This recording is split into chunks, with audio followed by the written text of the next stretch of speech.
the EEP leader was detained yesterday upon his arrival. Any feedback and your reaction? Yes, we are here at Chilenje police station to see Comrade Chilufya Tayali, who is reportedly detained at however we declined access. And when I was here, of course, there's a lawyer.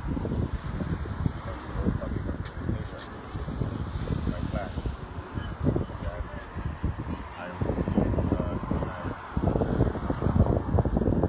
So it's a bit sad that day and age, even just access to legal representation is denied. And yet what we hear every day is that we are restoring the rule of law, and that ensure that every citizen enjoys their rights.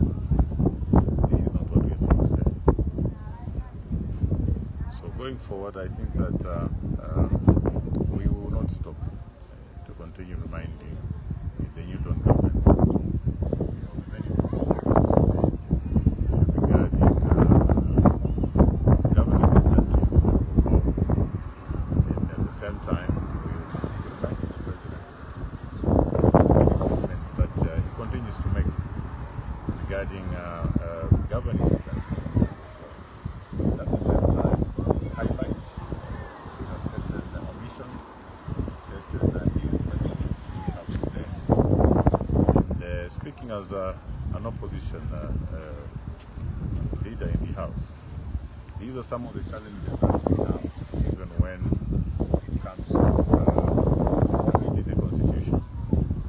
When the Minister of Justice, the President, talks about amending the Constitution, we ask one very pertinent question. If we can't even implement the provisions contained in the Constitution as it is today, why should we begin to run after new amendments when we're failing to perfect, when we're failing to implement what is in the Constitution today, including what is contained in the Bill of Rights under Part 3.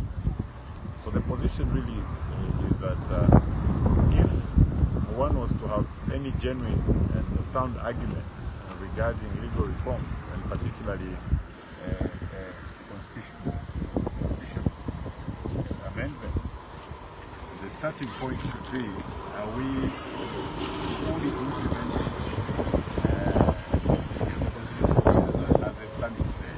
You can't look for new amendments when you can't even implement what you have.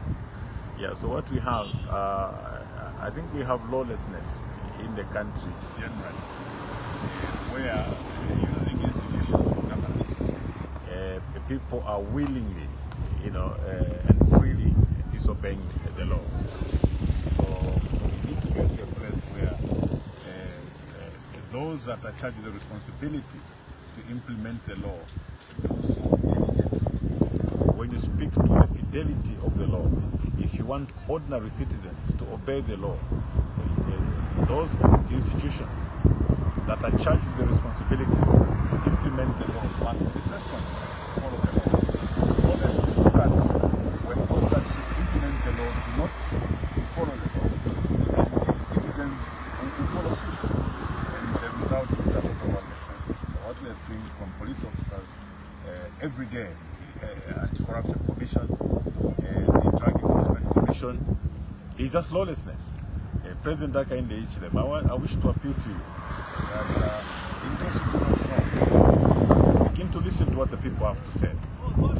Begin to look at how these institutions of government are operating.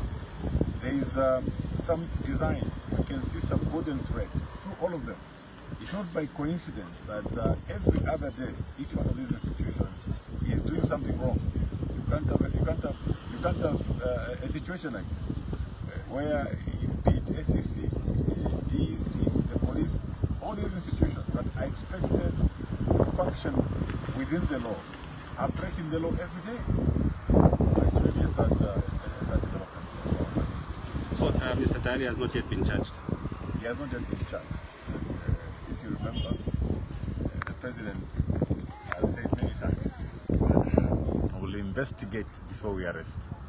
meaning that if one is arrested after investigations, maybe they'll suspend 2 hours, be charged and released on bond. That's an undertaking that the president has made several times.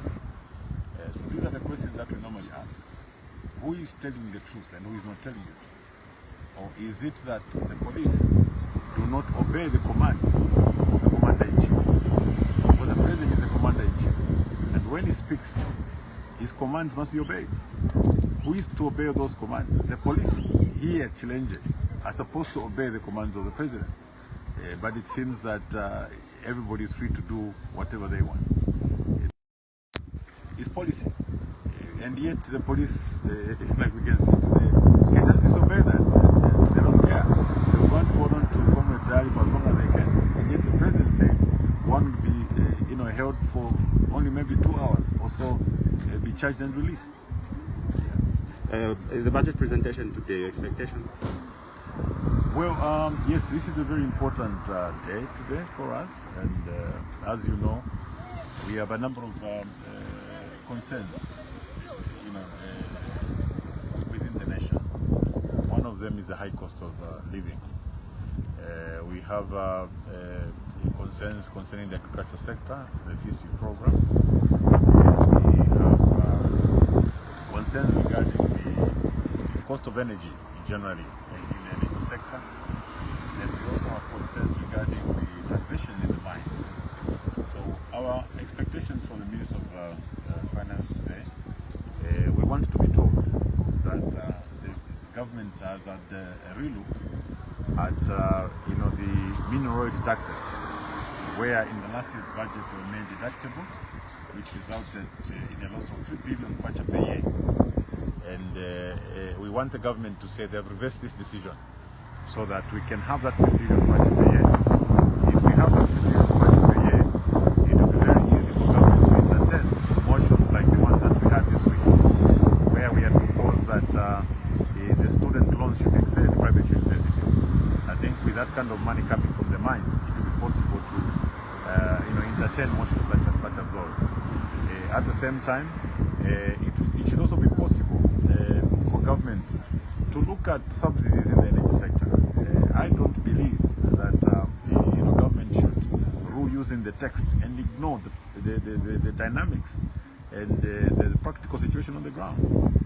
You know that today, as expected, government is supposed to reinstate the taxes on fuel, meaning that the price is expected to go up. You look at the current prices, the price of fuel is so high.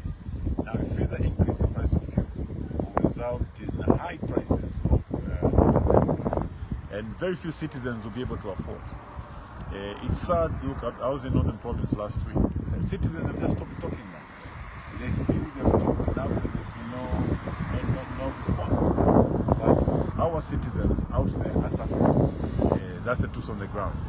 An increase in the energy, in the cost of energy, including fuel, will definitely result in very high prices. We want government to reconsider that position also.